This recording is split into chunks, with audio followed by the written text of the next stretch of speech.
Hi everyone, it's that time of year again. It's come around a lot quicker than we all expected. To celebrate this festive season, I thought I'd do a painting of Santa, Monica, California.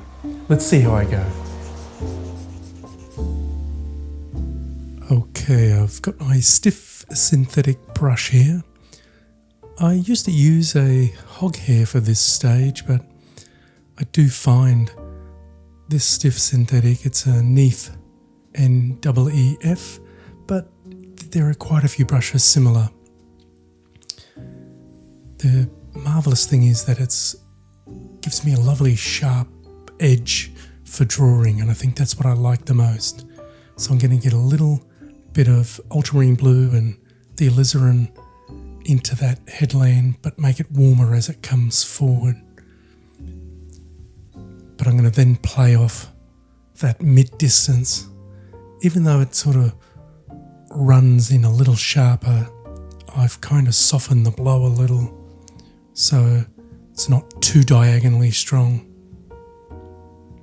Here I'm just putting in some of the shadow areas of the buildings there.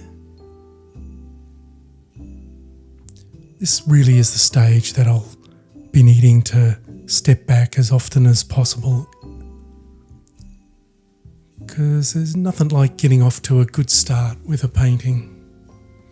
Even though I've got off to many a average start and managed to sort of settle down and see where I need to go, because most of the time it's focus, determination, and then executing that process. But definitely sort of getting plenty of drawing in. I was nearly tempted to leave this big truck out, but I think it's such a great focal point and a good counterbalance for the cliff on the right-hand foreground. So now I'm just making sure that I get a nice backdrop in. So plenty of ultra blue, a little bit of titanium white, a little bit of alizarin, and also just a touch of yellow ochre. I almost put a little bit of the three primaries in most mixes. So there'll be a little bit of red in this one, possibly a tiny little bit of blue from that background. That's why I don't like washing the brushes out in solvents or anything, especially this big brush. Just a little bit of medium, sometimes a little bit of paint just to push it to the direction that I want. You can see how dry the grasses are. This would have been in June 2005, so it's early summer, and California is a fairly dry state, but the beauty is then we get great contrast of tone. So regions of the world like California, the south of Australia, the south of Italy, Spain, Greece, all those sort of almost Mediterranean type environments. They're fairly high key, and then we get a really great contrast. So I've got to start to build up that mid-distance. Now I can start to strengthen and bring some of the light in on these buildings. It's really sort of marvellous little scene with the grouping of buildings there with the orange roofs, the reddy orange roofs. And we can play that up against the bluey purples in the background.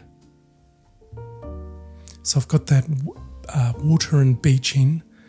Now the idea is to bring some of these palm trees up in front, so that'll create a really lovely effect of depth and distance. It's almost a small little bit of forced perspective, putting a darker, warmer value in front of an atmospheric colour. And that really does go with the background mountain in comparison to that foreground. And I think that's one thing, even though this scene is really quite a detail driven. I'm still thinking in terms of sky, background, mid-distance, foreground. So many people will think, oh geez, I've got to get all the cars in, all the detail in. But as I've always felt, all the detail in the world doesn't really work if we don't have depth. So that's why it should be almost the first half of your painting you should be driven to get the illusion of depth. And that normally means getting plenty of atmospheric blue, plenty of French ultra blue. Or if I'm using, I know I don't use it on everyone, my sky blue, which is the King's blue. But with this one, it looks like there's quite a bit of King's blue. And if you don't want to buy it, it's just 50% of the French ultra and 50% of titanium. But the marvellous thing with bringing this sky in so late is that I can get the value, that tonal contrast, the contrast between the sky and our most distant piece of landmass is quite crucial in getting the light effect. So it's that light and dark from sky to landmass. I'm bringing in the little size 3 master's choice to do a lot of this work. I tend to use this brush now more for cows, cars, boats, bridges. When I've roughed in the big areas, fine-tuned it with a mid-size brush, then I'm starting to bring in this little guy. But still making sure I'm getting back. There's nothing worse than something looking fantastic up close, but then being overworked and falling apart as we step back. So it'll be actually interesting if this old truck is still on the road 18 years later. That's always an interesting thing with a reference photo. It is a bit of a time lapse or a time capsule of that moment. And there's a few palm trees up here as well.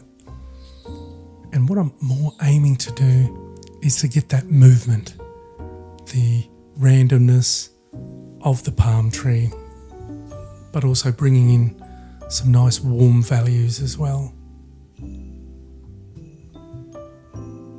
So there, that's the effect. And you may notice there's a few little lights and greys through those palm trees. It's a great little way to really exaggerate depth, is to have that dark of the tree trunk, of the palm tree trunk, and then just knock in a few little greys. And that can work with whether it's sort of just vertical trees in, say, the mid-distance or foreground.